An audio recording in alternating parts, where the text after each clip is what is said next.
Ahoy there, Captain Benzie here, coming at you with another video for Eve Echoes. Now, this morning I woke up, I had my morning coffee thanks to my wife, opened up my phone, and straight away on Discord there, I noticed in the CC channel on the community Discord that Play for Fun, one of the moderators, had compiled a list of kind of developer Q&A responses regarding Nihilist space and exploration. So that's what we're going to be talking about today, because I know a lot of you in my comments section were asking similar sort of questions as to how this is going to work, is it going to be locked behind Capsuleer outposts, etc, etc.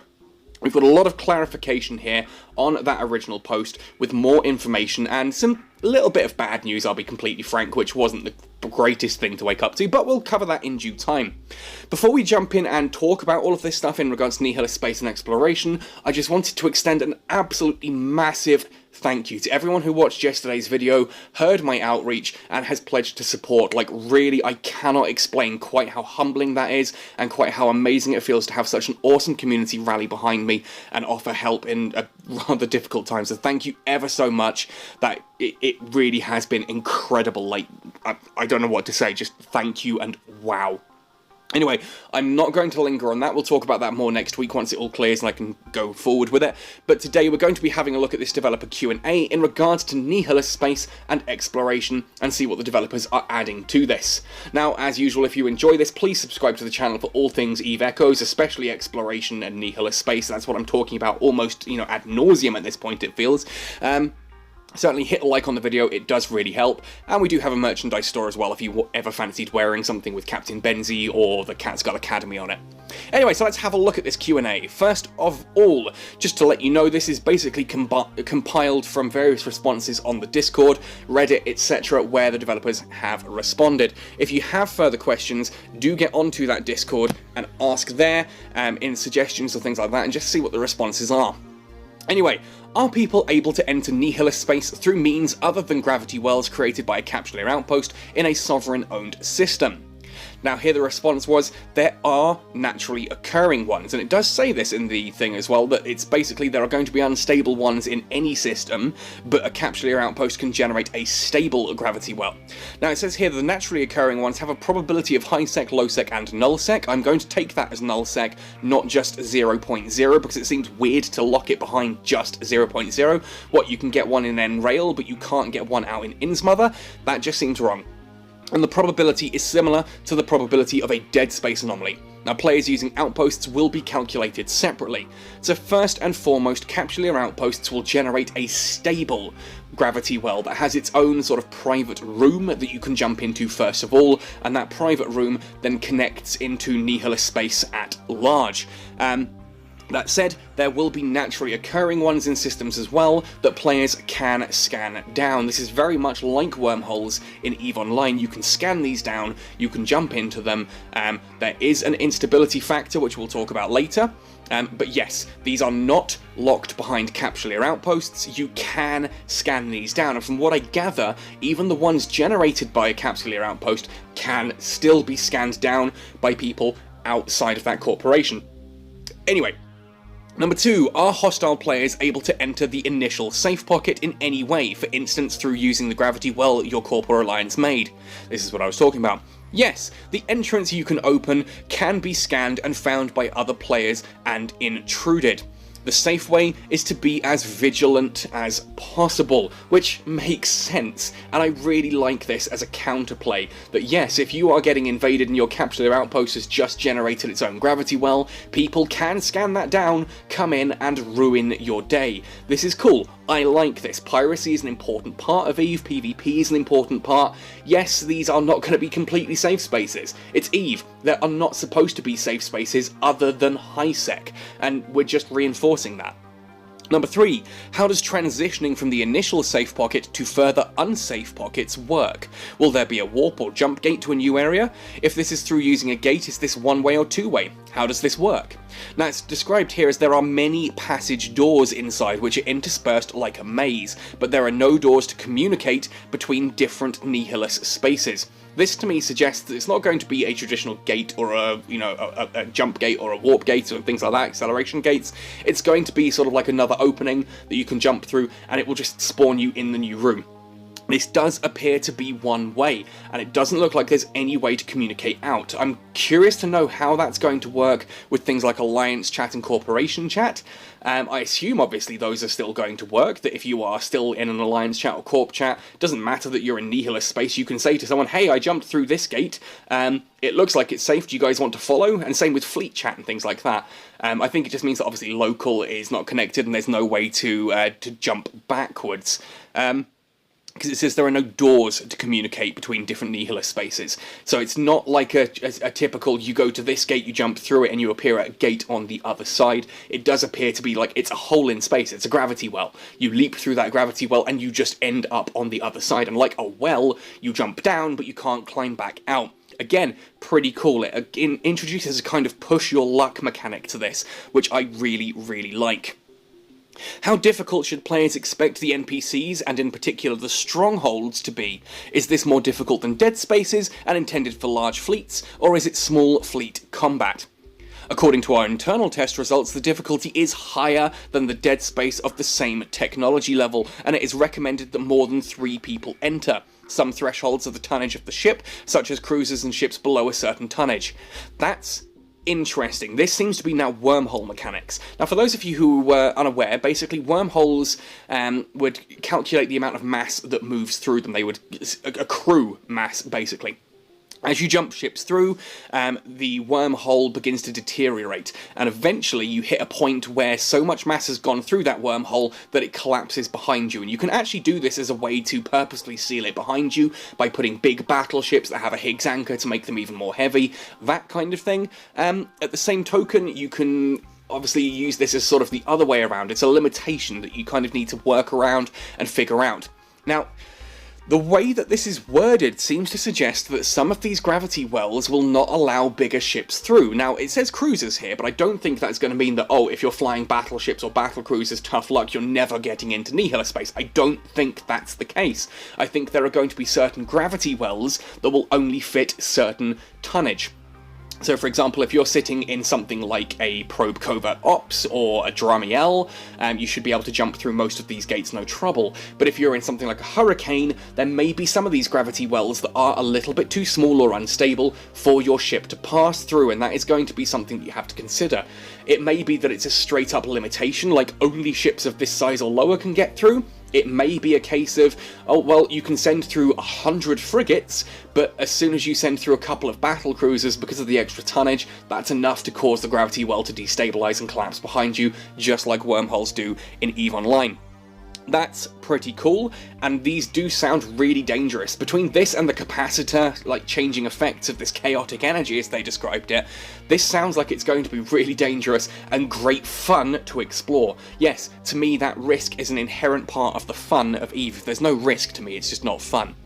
Number 5, will the resources in Nihilist space replenish, and if so, how fast? Or if not, is it expected to keep opening new gravity wells, or will there be a different mechanic? No, it will not be added. After the end of the life cycle, maximum 2 days, the non-private space is collected or killed, and enters the deletion phase. The deletion phase is about 30 minutes. It will be deleted, and the outpost needs to search for gravity wells again. So basically, if you open up a gravity well into a pocket of Nihilist space, it will stick around for a maximum of 2 days, then it will collapse over a period of 30 minutes and just disappear. No idea what happens if you're stuck in that when it goes. I imagine that may be ship destroyed. Yeah, basically, if Nihilist space collapses around you, to me that insinuates that the Lidai shielding technology has collapsed and you are just going to be bathed in gamma ray radiation, which is not a happy ending for anyone. So ship destruction is what I expect will happen if you are caught in that pocket at the end of the deletion phase, which already I'm thinking is evil as all hell. I will be sitting there in a cheap little tackle frigate, just grabbing a battleship, orbiting it in that tackle frigate so that it can't kill me, holding it there whilst the pocket collapses and laughing maniacally as I do so. Yeah, I think it's a pretty cool system. It means that no, you don't get the replenishment. If you jump into a gravity well and you destroy part of the ships in there if it's a dead space gravity well, or you mine some of the resources, or heck, if you clear all of it. It's not going to replenish on its own. You're going to need to jump further into Nihilist space, at which point you're out of that private pocket and into risky pockets. Nihilist space is not going to replenish like that. It will add new systems that have new things in, but you're going to need to jump into those systems, and the old ones will not replenish. That's really cool. This is literally almost like a roguelite dungeon in my head, which is really, really cool. I love this concept. Anyway, so that's the Nihilist space. Now it's questions related to exploration, and here's the bad news that sort of, had me sobbing into my coffee. Will Sisters of Eve ships come with exploration? I'd hoped so, because we saw the Stratios on the artwork that they were using when talking about exploration, but it is confirmed here, no, the Sisters of Eve ships will be launched in the LP arena in August. I cannot wait for this arena in August. That is now adding Mordu's Legion and Sisters of Eve. So two of the two missing pirate factions both come as part of the arena, and I'm super excited about that. I cannot wait to be flying a Gamma or an Astero. I'm skilled heavily into both of those. In fact, I'm maxed out pretty much. I think I'm 554, 554 on cannons, missiles, and drones, and obviously maxed out on all dedicated frigate skills, so I am ready and waiting for the Gamma and for the Astero. Anyway, will there be a test server for exploration, and if so, when? Confirmed here, no test server. The exploration update will be added to Aurora in coming time. More news on this soon. Hashtag soon. I love the fact they put the hashtag soon there. It is the Melos soon meme, and I love that to pieces. My bet here is this is going to be Wednesday the 9th of June. I don't think the 3rd is, well, 3rd or 2nd, whichever one it is this coming week, is late enough. I think that's too soon into June. My money is on the 9th. I could be wrong. I have nothing to confirm that. Just, it's a feeling. Call it a gut feeling. 9th of June is when I think this is going to land. Can details or an example be given of how exploration will work, in particular the mechanics around scanning and being scanned? Hoo-hoo. Similar to the sonar interference search, identify the mixed simple harmonics and remove the interference simple harmonics. There are some factors of skill and luck, but the skilled worker can complete the operation in less than 10 seconds. The scanned person can be equipped with anti-scanning equipment, so that when being scanned he will receive a prompt message and increase the number of options that the scanner needs to remove interference when scanning. So first things first there, in regards to defences, there are two things apparently that your defensive fittings can sort out. So if you're worried about, like, getting stuck and caught in low-sec encounters, for example, you can fit modules that will help you get a prompt message when you're being scanned to say, hey, someone's scanning you, you might want to run, and you can have another module, or maybe it's the same module, that will increase the amount of interference that needs to be removed when someone is scanning you down. So I think those work in tandem. You get a whole thing of, hey, someone is scanning you, and then that person is still going to need to actually remove that interference and lock down your position. So it looks like you get the notification when they start scanning, not when they complete the scan and they're warping in. Which is pretty cool, because it gives you a few seconds whilst they complete their scan, and then they actually have to lock you down and warp to your position, so it gives you some time, even for a battleship, to realign and get out of there. But again, I say, most people who are running these sort of storyline missions are in things like a Dominix or an Armageddon or something that is using drones. And if you're using drones, you are really not at all that much risk from scanning. Like, heck, someone jumps into an anomaly, as far as we know, they're going to jump in at 0, so they're going to be in the middle of all the NPC ships, and you can change your drones to target whatever threat it is. Again, you have the option to warp out. There's a lot of different ways about this, and I know a lot of people are still very concerned about, am I going to have my entire way of playing Eve Echoes completely removed? No. You're having it adjusted and corrected. If you are absolutely 100% averse to PvP, you are being pushed back into high-sec, which is the point. High-sec is supposed to be the secure space, and low-sec is supposed to be much more dangerous, and that danger is what gives you the additional price, the additional income. if you're not willing to take the danger, you shouldn't be earning the additional income, is kind of the point that the developers are going for here. It's adding risk versus reward. It's not removing your ability to play the game, it's just changing how you play it. You're going to have to fit for, you know, the eventuality that you may be scanned, and you're going to have to make the decision of whether you want to risk your ship, or whether you're going to stay in high sec and go for a lower income but safer reward. That's the choice. Yes, not everyone wants to get to nullsec, I get that. But if you're not willing to play the risk of low sec, you shouldn't be able to claim the rewards of low sec. That is something I believe firmly in EVE. So you'll still have all your high sec income, and we know there should be new missions, etc. coming to high sec later on. But again, when people say like, you know, oh yeah, but if I'm stuck in high sec, I don't get to earn as much ISK, that's the point. That really is the point, and I feel so harsh saying this, but I don't know how else to word this. If you are only willing to do completely safe content, you should not be earning top tier rewards for it. It is as simple as that. If you are not able to put in that top tier input, you shouldn't be getting top tier output, and that really is the bottom line, I think, here, when it comes to doing encounters and scanning. And I know that hurts to hear, I know it's not going to make a lot of people happy, but that is the decision that you are going to have to make. Anyway, let's move on from this one.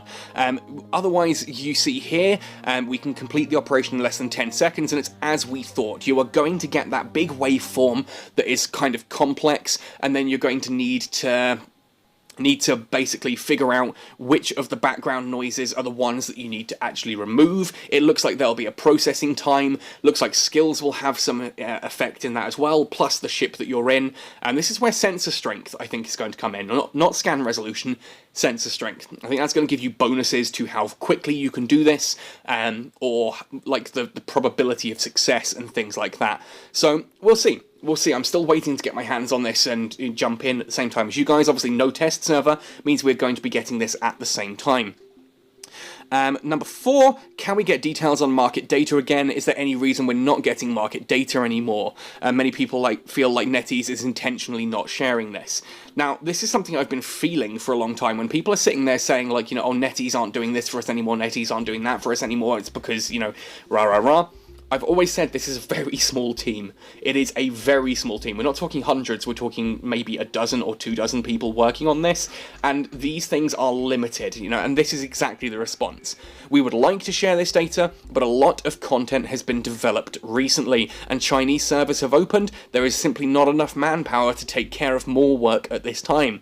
Ergo, some low-priority content has been postponed for now, including sorting out public market and server ecological detail. This is kind of tying into things like when I said, like, skins, you know, take a little bit more time than I think people sometimes think. Certainly here as well, you're seeing that things like just market data that requires someone to go in and actually pull that out and then present it, etc. It's resources that the team don't necessarily have when they're trying to work on new exciting content for us. So we do kind of...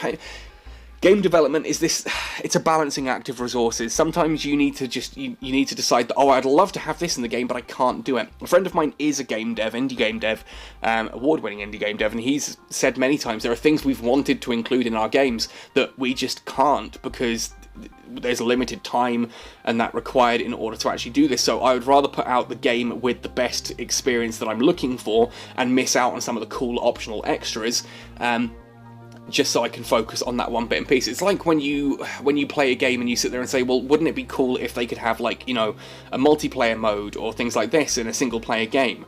And it's like, well, yes, but it takes away from development time. Same with skins, same with other little updates and that. You really have to decide exactly what you want to use your time on. And here, they're working on the new content, like scanning on Nihilist space, new missions, arena, new beginner experience. There's a whole ton of stuff set to come in the next few months. Like, literally June, July and August are looking to be an incredibly intense period for all of us playing EVE Echoes.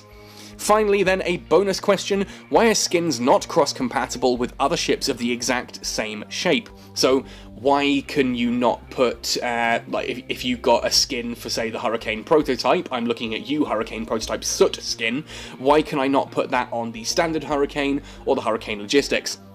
It's caused by multi-layer conflicts, but it may resolve to a certain extent in the future. Huzzah! Because genuinely, I'm not a big fan of the Soot overall, but I do actually really quite like it on the Hurricane, and I would love to have things like the Thrasher Fleet issue, and the Thrasher Interdictors, etc., with the Soot or the original Earth skin. Heck, even things like some of the water skins that were used early on. I would love to see the water skin that's on the Incursus also be on the Incursus Assault, etc., etc. Same with the Rupture, and other ones where you might not be flying the basic level version anymore, you're looking for an update. So hopefully that could be fixed at some point in the future. Anyway folks, thank you ever so much for listening to this one right the way through to the end. That is our little bit of clarity here regarding exploration, regarding how the game is developed, and regarding Nihilist space. I mean, obviously there are probably still some questions that people have. Do ask them in the comment section down below. I like to respond to as many questions as I can, and certainly I might have answers to some of those questions just from bits of conversation that I've picked up here and there. Other people may be able to answer as well, and if not, well heck, we can ask the devs and get clarity. But as I said, hopefully this should be within the next 2 weeks that we are all actually playing this and experiencing this for ourselves. I've got no confirmation on that. I'm sad to see that Sisters of Eve is back in August, but hey, at least we've got confirmation on when that's coming now, so I can stop hoping that every new update is going to add it. I know when it's coming, and Arena is getting even more exciting. Like, Arena has now hit the same level of froth at the mouth excitement as Exploration has, so I don't know which I'm more excited about. I don't have to be more excited about one of them, I can just be super excited about both of them. Anyway folks, let me know your thoughts and opinions in the comment section down below. Otherwise, happy sailing, and see you in New Eden!